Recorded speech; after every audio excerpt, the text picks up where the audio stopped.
Welcome back, everybody, to another episode of Pop Culture Ponderers. I'm Joe. And I'm Lauren. And we were discussing earlier about what we should talk about tonight, and we decided on the Fantastic Four. Yes, and so the big ponder today for me is this a cursed franchise? Can a Fantastic Four movie work? That's where I think my big question comes in. That's a really good question, because, I mean, if you look back at some of the cast, and you had a lot of star power behind these franchises, and they somewhat worked, and then they flopped hard. Yeah, there's a lot of pieces that should have come together. There's a lot of timing that should have worked, and for some reason, none of these movies hit for me. Yeah. I've watched, and I will say, disclaimer to the general audience, we have not watched, either of us, the 1994 version. No, I haven't. Okay. So if you have, original Fantastic Four knowledge, if you have something from the original film that is worth it or going to change our minds, let us know. Because, to be honest, I was in the dark till you said there was a 1994, and I had to look it up, because I didn't. Part of me was like, "There's no way there was one in 1994." Not at that point. And then I looked, and I was like, "Oh, well, there was." Yes, there were some interesting moments where we dabbled in superhero franchises long before they became like a thing, and Fantastic Four is one of those early adventures. But it did not take off then, and I haven't seen it. So if that's one that we should go back and watch, let us know.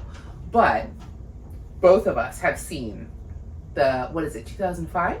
2005, 2007. Yes, exactly. And then 2015. Ooh, buddy.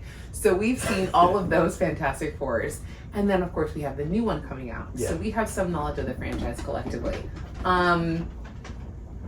Let's go back. Let's go all the way back to the beginning. 2005. So we're going to go in with the first Fantastic Four. Come at me just completely with your thoughts. What do you think? How do you feel about this movie?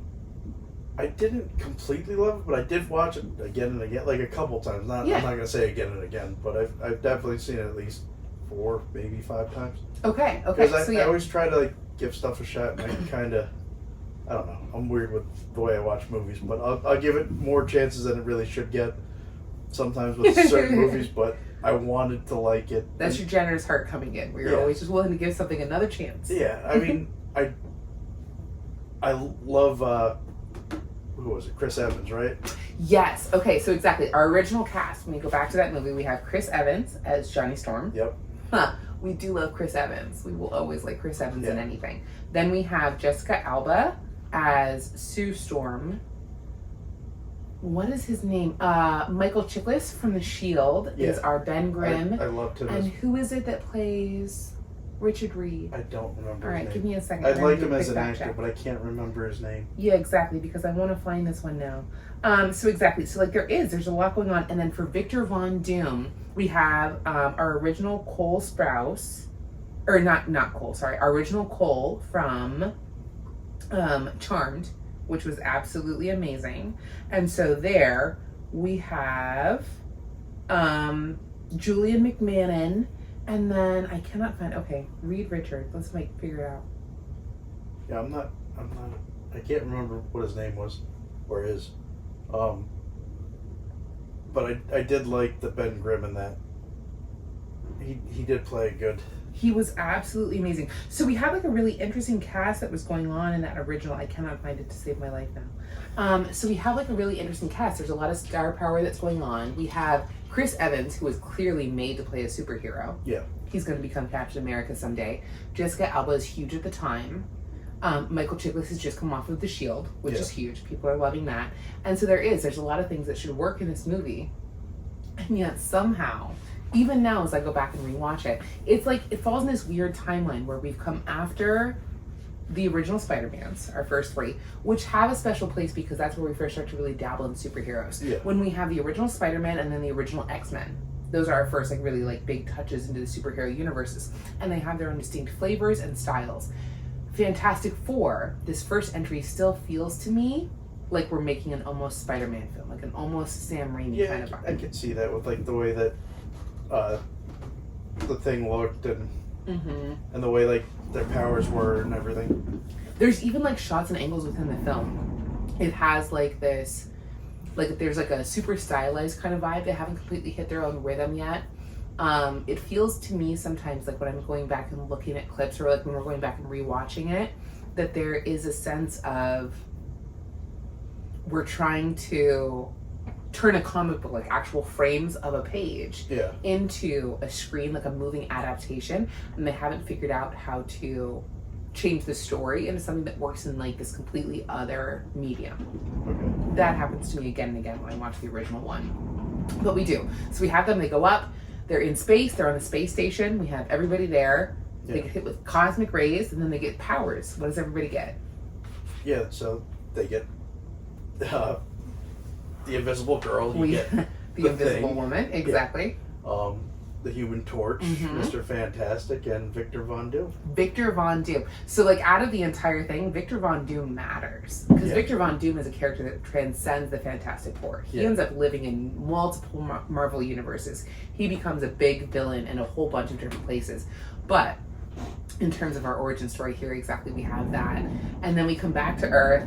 They figure out their powers. It's very much so. This first one has like the same origin story vibes that we saw in a lot of superhero films in the beginning.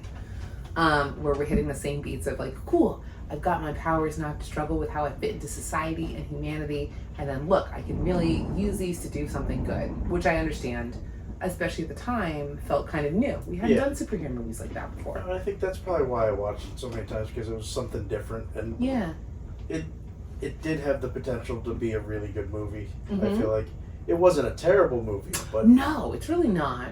But it didn't have the legs to really make it fantastic. Yeah, exactly. Like, it just feels okay. Nobody feels completely inspired. None of it feels like really lit up. There is no sense of wonder or risk taking. One of the things that I really like about the Sam Raimi Spider-Mans that come before is that it feels like a little kid kind of playing with a Spider-Man, like a comic book character that he's loved for a really long time and doesn't know what to do with.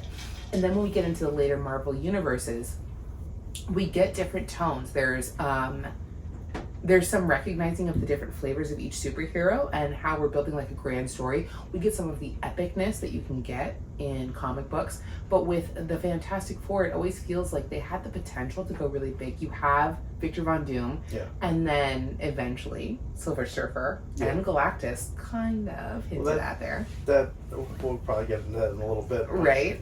I mean, the back and forth between Johnny Storm and the Thing, it was good. I liked the way that the two worked in the first two movies. Those two have good chemistry together. Again, Chris Evans is designed, like, he does really well in that superhero kind of role. Those two are really, really fun. I always feel like the Jessica Alba, like Sue Storm in those movies, is a little overwrought for me. It's a little too dramatic, and she also feels a little bit cardboard. She's never completely there. She's so busy looking cute and pretty, which she absolutely does because Jessica Alba is absolutely gorgeous, that it never feels like she's committing. Even the scene when she has like the force field and she's pushing it up and she gets the little baby nosebleed and she looks like she's kind of hurting and struggling, her face is still so pretty. Like, I want a superhero that looks like, I want a Black Widow. I want somebody that looks like they're fighting, man. Really going for it. Okay. Yeah. I can see that. Yeah, so that's always been hard for me. So we have that first one, we have that first chemistry, and then that's followed up with a sequel. They did The Rise of the Silver Surfer. I had high hopes for it, because, I mean, now you're getting into the Silver Surfer and Galactus. I was like, alright, cool, we're going to see a giant cosmic being coming down to destroy Earth, and we end up with, what was it, just like a cloud or something that was through space, and it does not come together. It was just like, you had so much potential in it. I know it was probably because CGI and everything else wasn't what it is today, but... Yeah. And the superhero movie wasn't what it is today. Like, it's the kind of thing that, again, there is the potential where if those movies had gone really, really well, I frankly think that the entire Marvel canon would have rolled out differently. In terms of your Thanos being your big bad, like, and the way that entire universe mounted, I don't think that if you had Galactus come into play that early, things go the same way. But again, those first two movies, like, they had no traction, nothing happens. You can see a difference for me between those two. When you look at the first Fantastic Four, and then you look at Fantastic Four, The Rise of the Silver Surfer, you can see the difference between, like, again, like the Sam Raimi, like the superhero comics, where, like, we're playing with comics, but we're still making them kind of, like, fun and kooky. We haven't completely taken them seriously. We haven't elevated them into the realm of cinema or movies that we think are really important yet. And then somewhere in the second one, you can feel like the lead up to something like Iron Man. Yeah. Our cinematography has changed, our angles have changed, our directing has changed. We've lost some of the directionless feeling where we're just kind of like trying to feel out what a character can do. There is some of like a universe building sense in the second one. I do appreciate that quite a bit. Yeah, and I like the way that the MCU did like build characters at like the end scenes, and you get out of nowhere Samuel L. Jackson walk in as Nick Fury, and right, you think you're the only superhero, and exactly. There's another alternate universe than the one that we're living in where somewhere they have like one of those like little, like the surfboard shows up with Tony Stark. Like he manages to find or whatever. There's one of those versions of the way that the story could have gone. Because you get, 2007 is Rise of the Silver Surfer? Yes. And then 2008 is going to be Iron Man. So they're close together. They're still, like, they've started to work with superhero movies enough. They've made The Incredible Hulk a couple times. Yeah. They've played with Spider-Man. They've seen how that works in, like, production. And they've done the Fantastic Four. They're getting ready to launch Iron Man. And someone back there in Marvel has the idea of an entire expanded universe. Yeah. And they're trying to figure out who's their starting point, who is their initial like bounce off place. And I really do think that for a little while they considered the Fantastic Four. I do think that it had the potential to be one of those superhero universes, or one of those ideas that expanded into what it really means to be a team, what it means to mount up, and what it means to have a universal threat, something like Galactus, where it really comes in and counts in a big way. But of course, for some reason, and I think that there's a few, again, when I go back and rewatch them now, the acting feels a little stilted. Yeah. They don't completely meld as the four of them together. There's individual chemistry, like you're talking about with like Johnny and the Thing. Yeah. Really fun. Yeah. Love that. I like individual moments with Sue and Johnny sometimes. A lot of times for me, Reed and Sue, nothing worse there for me. Yeah, I didn't really see the chemistry there, like them getting married and everything. That was not a vibe. No. But I did love their Victor Von Doom. Yeah, he was good. I think that was really fun. So they have some issues with chemistry, they have some issues with tone, and none of it really comes together. So the Fantastic Four kind of dies out. We play with superheroes again for a really, really long time. Yeah. And then we touch on the franchise again. Yeah, we come back in at 2015. So, what are your thoughts on that movie? I watched it, I think 2, maybe 3 times. And like, just on the hopes, because I really do enjoy watching Michael B. Jordan. I think he's a fantastic actor. Miles Teller's a good actor as well. And I think Kate Mara, I do like her too. And I'm not really sure who played Ben Grimm, but he's not a bad actor as well. But no, he's not good. Yeah, he's not bad. No, and I mean, I could see them trying to do what they're doing, and it's just the storyline just wasn't that great. And I like the guy who played Victor Von Doom. I can't remember his name, but he's in a bunch of movies. I do think the chemistry, when we're looking at this second group of Fantastic Four, within, I like how they try to like do alternate. What was it? The alternate dimensions or whatever they were. Yeah, so we kind of change our origin, or like our entire origin here. So we have Jamie Bell as Ben Grimm, and then we have Toby Kebbell as Dr. Doom. Yes. So exactly, they kind of switch it up. When we're looking at the original 2 movies, we stick pretty close to comic book origins in terms of the fact like we're out in space, you get blasted. This one, they have the dimensional portals. Yeah. And so that changes it quite a bit. And the planet, I guess, had like the power that gave right, exactly, that kind of comes up or whatever. I liked that too. I thought that was really fun. One of the things that happens, especially in the beginning with superhero movies, is that we were watching the origin stories again and again and again. Yeah. That happened with Superman it happened with Superman.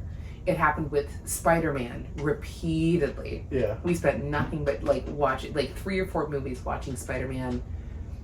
Here that with great power comes great responsibility, and watching poor Uncle Ben get shot. Yeah. We did that with X-Men for a little bit. We did a lot of origin stories there. And then with Batman, we do that origin story again and again and again. I did like with this new Fantastic Four that for the first time we were seeing kind of a departure from our comic book origin. It seems like it's more established. They have everything all together. I think from looking at like some of the trailers, it looks like they have their I don't remember the name of their vehicle, But yeah, exactly. Like we're seeing one of those places where exactly like, because to some degree superheroes have become like cultural knowledge. We understand where they come from for the most part. Like I could go up to your average person going to a movie theater and they would give me some like gist of like where most superheroes come from. So to see that variation in origin, I did think that was really, really fun. I think our chemistry and our casting works a lot better in the 2015 version too. What is it though that makes that movie fall apart? Because for again, some reason, nothing happens. They have a planned sequel. Yeah. Nothing ever comes of it. As I go back through and rewatch that, and that's one that I've seen maybe twice. Yeah. If that. I might have only seen that one once. Because I feel like the storyline on that, like, they try to weaponize the Thing, which, alright, that wasn't really... Mm-hmm. I get it, they're learning their powers, but I feel like your average person isn't going to just become the Thing and just be like, I'm going to go work for the military and start destroying shit. But who knows? I don't know. But that kind of threw me off. And then the fact that, like, your best friend just became a rock and you're fleeing the scene to, like, get out. Yeah.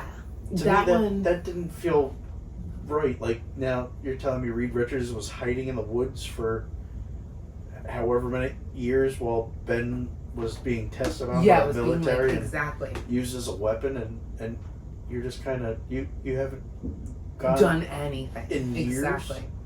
So it's one of those things that exactly I think that we have some variations in story there that kind of like they deter us from the character origins. Mr. Fantastic is supposed to be he's supposed to be. He's supposed to be your heart and the beating center of your team.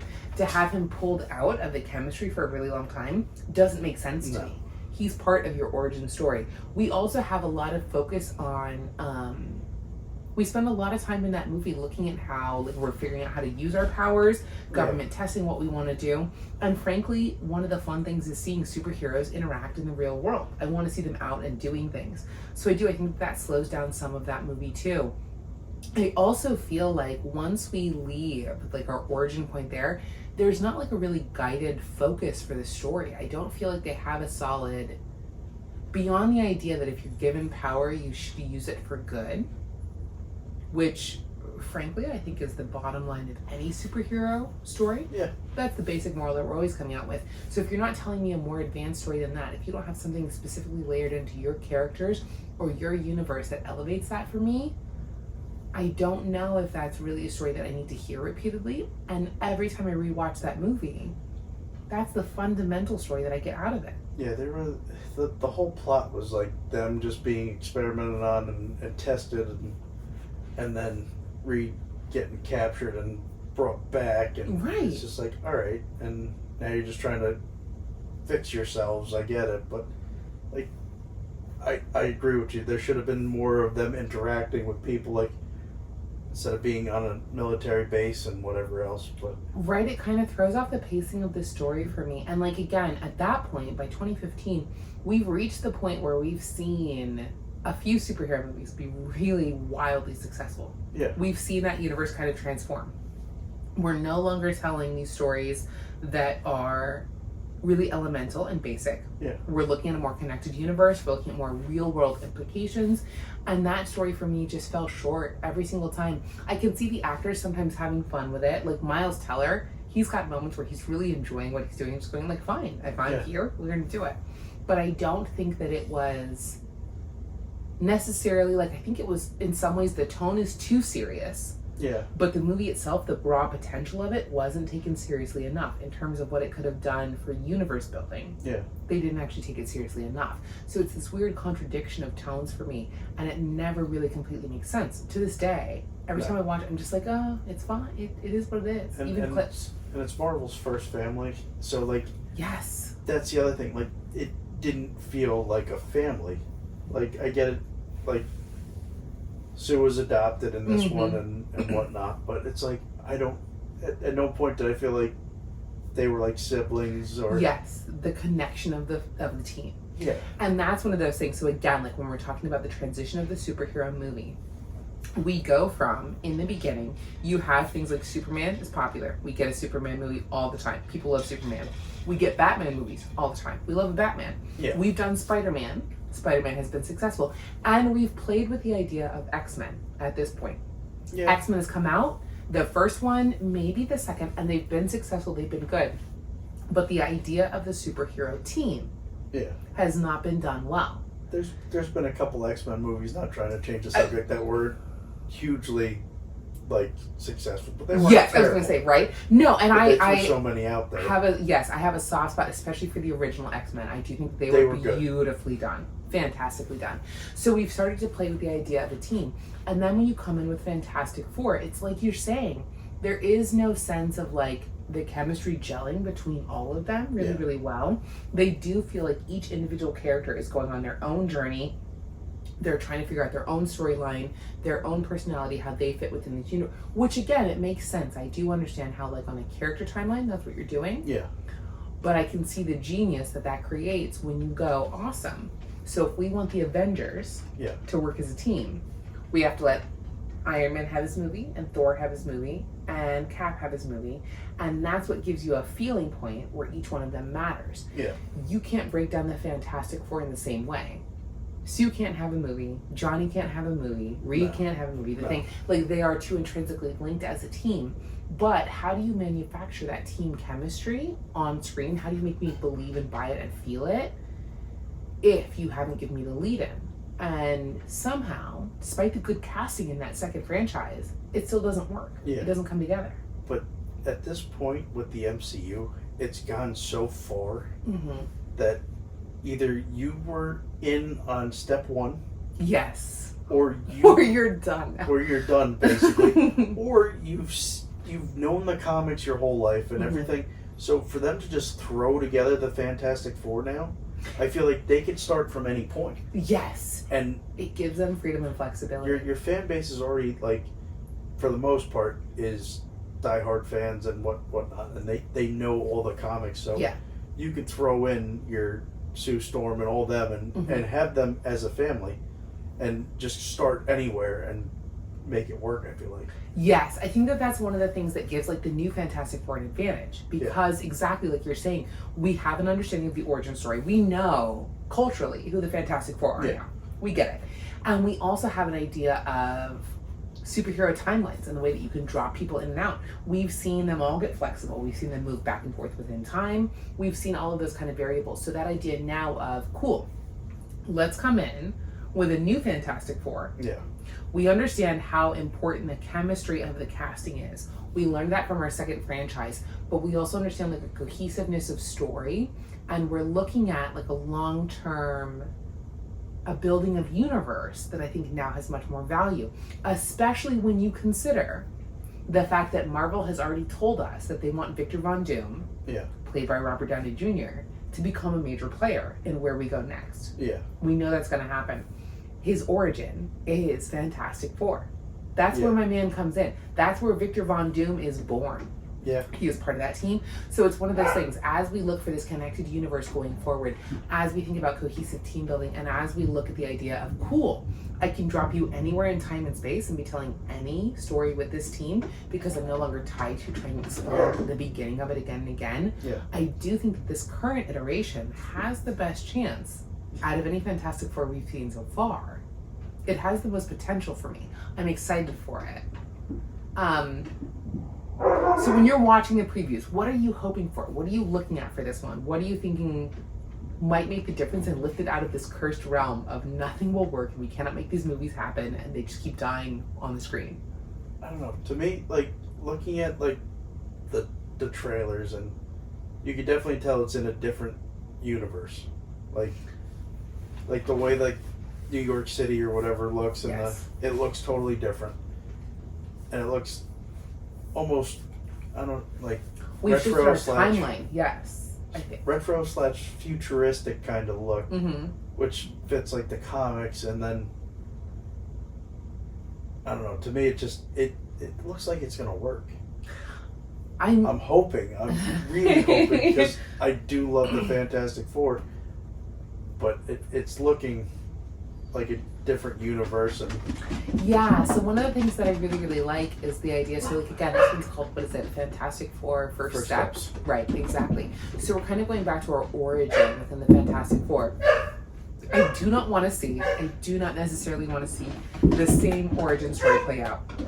Do not take me up in space. Don't show me everyone getting the same basic powers. Do not show me Victor Von Doom coming up. From everything we've seen in the previews, we're not. We've skipped that part. We get it. We understand. It looks like there's space travel, obviously, because of Galactus. Right, which is not a problem. You could take me to different places within that original story without showing me the exact same story beats. But one of the things that I do like, exactly, and like, one of the things that I think is really, really fun in comics and rarely gets explored is that they are old. Comics are old. Comic books are old. Yeah. We have Superman, the original versions of Batman. Superman is, of course, so old. Comes from, what is it, the 30s? I think the original Superman comics are written in the 30s or something like that. I'm not huge on DC, so I mean, I know the characters, I know, but exactly. I know the stories, I don't know the dates on stuff. But most of our comics, like the golden age of comics, it rises in the 50s, 60s. Like, we see them come up to strength, and then again in like the 70s and 80s. So that idea of taking our superheroes back to the 60s. Yeah. Let me see the Fantastic Four when their story would have been the strongest. I like that idea of converging both the comic book like elements themselves with the real world popularity of when these stories were like really came to prominence. I think there's something special in taking them back in time like that. Yeah. Let me see Batman in Gotham in the 50s and 60s or in the 80s when crime functioned differently. Yeah. Let me see let me see. All right, we'll stay away. I was gonna say we'll stay away from the Justice League for you, but exactly, let me see the Fantastic Four, because like I think one of their biggest variations, like when we see the rise of the Fantastic Four, I think the comic came out in like 1966, maybe 66 in my brain. I don't know if that's the rise of the Silver Surfer or the rise of the Fantastic Four, but it is one of those things like that's their origin in time. That's when we first met them as superheroes. That's when they first became part of our cultural lexicon. So the idea of setting their movie in the 60s, now, in 2025, feels like you're really kind of refreshing the story by taking it back to its origins. Yeah, and changing it up enough to where we're not watching the same setup where you get character building, then all this other stuff, and then fighting the villain. Like, we're just going right into it. Right. That's what I want to see. Like, yes, there's gonna obviously any movie there's gonna be story building and and plot. You establish your world. That's fine. Yeah, but enough to where you know these characters and just go with it. Right. I don't need you to break down every single element anymore. So I do. When I look at this new group, I like the idea of the way that the story is shifted. I feel like we've left the original origin for the Fantastic Four behind. I feel like we're focusing on a time period in our own world that feels authentic to this group of superheroes. Yeah. The idea of, again, like one of the reasons that the Fantastic Four worked is you had Johnny Torch, who was impulsive. You had, okay, so again, we can look at our 60s era, our 60s, 70s era. We have young men who are impulsive, who feel fiery, and they're completely worked up. That's Johnny. Yeah. We have the idea of women feeling invisible and not being completely seen and trying to find their place in the world. You got Sue. You have the variations of men's strength where they're completely closed off and bricked up, and that's our thing.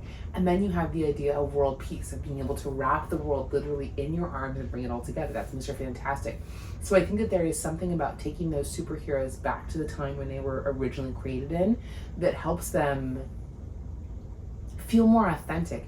If you pull them up into 2025, into 2020 or whatever it is, if you put them up against Iron Man and his fate, like the suit, and Hawkeye and Black Widow and serums and gamma rays and blah blah blah, they feel a little outdated. Yeah. They feel a little old-fashioned. I think there's something really special about letting them exist in the time that they were first born in that helps you maybe connect to them and maybe allows you to reach long term a greater understanding, like that helps them fit into the universe better than opposed to always trying to pull them up and make them really modern characters, which has been done in every other variation to me. Yeah. And another thing with these comic book movies, if they just kept it more towards, like, I'm not saying Marvel hasn't, but keep it to what the comic books were, like, to an extent. I get you're changing it up because it's not the same story, but one of the episodes eventually we're going to have to do is going to be a combination of, like, adaptation versus audience approval. yeah, Because I think that happens a lot in Marvel, and I know it happens a lot for me in books and stuff like that, but it is, you have the original intention of what was created and then trying to make it accessible to a wide audience. And that might be one of the places where Fantastic Four has failed repeatedly, is trying to take a story that is fairly time-centric and a little bit more niche in terms of our superheroes. The Fantastic Four, they really belong in a certain time and place, and trying to make them accessible to everyone might have diluted too much of their story. I feel like when we look at the new one, maybe we're getting back to the essence of what makes them work. That's kind of what I'm hoping for. When I look at the vibe of the trailers, when I look at, like, even the color grading, when I look at the way that the things are shot, when I look at the music, it feels a little bit more like we're going back to the core of the Fantastic Four. I like that. I can see that. Yeah, Yeah. And of course with the cast, like you talked about, you've got Pedro Pascal, Vanessa Kirby, you have, what's his name from Stranger Things? I never watched. Guys, let us Stranger know. Things, so- Guys, let us know. Eddie Munson from Stranger Things. I cannot figure out his name right now, but exactly, he's playing Johnny Storm in this one. Let us know. So yeah, I'm excited to see what happens with this new one. And I'm not sure what the guy's name is that plays the thing, but I loved him in The Punisher, the TV show. He was very good. Oh yes, exactly. Right, they've got good chemistry. They do, and he's his voice, like in the trailers. I'm like, that really works for the thing. Right, you get sucked in. Yeah. Yeah. All right. So let's hope. Okay. So the big thing is essentially, like, I think that it was a cursed franchise because maybe nobody has cared enough to make Fantastic Four the way it should have been made. That could be. I feel like we've heard a lot from different, like, actors or directors how they love the hero or the character they're playing. They love the world. They've read Superman, Batman, whatever it is from when they were young. But maybe nobody's cared enough about Fantastic Four to really make it work. Maybe this is the time where it's been given attention and detail and it actually comes together and works as a movie. Yeah. No, I'm hoping, because like I said, I do love the Fantastic Four, but Pedro Pascal, like, I loved him in. I don't think there's been one movie that he's been in that I did not enjoy. I have yet to see the man do anything that I do not completely love. From Game of Thrones on, I've been, like, just fantastic. Fantastic. I've liked him in like action movies. I've liked him in comedies, like that one with Nicolas Cage, which the name of the title is, yes! and I know I've busted his chops to watch it. And I die laughing every time. Like, he could be funny. Right? He could be serious. Like, he's one hell of an actor. He's got a great range. Exactly. I'm super excited. And then I'm also a big fan of Vanessa Gray. So she is going to play Sue Storm in this. She was in The Crown. Loved her. She's been in a few different things, but she was fantastic in that. She was absolutely amazing. So yeah, we have very high hopes for this new one. We're going in reserve because we've talked about our broken hearts with the remakes and how not everything holds together like we want it to. But exactly, like, I think that a lot of the elements that plagued the original versions might be gone here. They might have put more attention and time and effort into the details that pull this story together. I'm hoping that's what they did, and then they kept it more towards, like, I'm watching a movie, I'm not looking for the realistic, like... No, let it be fun, especially... Let it go into the comics, right? Where I want to see the magic that you sat there and read in the comics, like, wow, that'd be cool as hell to be able to stretch my arm up to my fridge in my kitchen, grab a beer and come back. Like, there was an optimism and there was this, like, sense of hope, like, cool, like, things are gonna, like, I want that sense of childhood wonder with the Fantastic Four. I want it to feel fun. I get that we're gonna have, like, a big disaster, but yeah, that's what I'm really hoping for, I think, in the new one, is that it feels like someone is enjoying that story again, because it's never really happened on film for me. I'm not looking for realistic science right? explanations for everything. Just let it happen like the comics did. Like, that's what everybody fell in love with. Yeah, I think that's it for me too. Okay, so I do want to know, for everyone at home, like, what are the things that you're hoping for from the new one? What do you want from the Fantastic Four?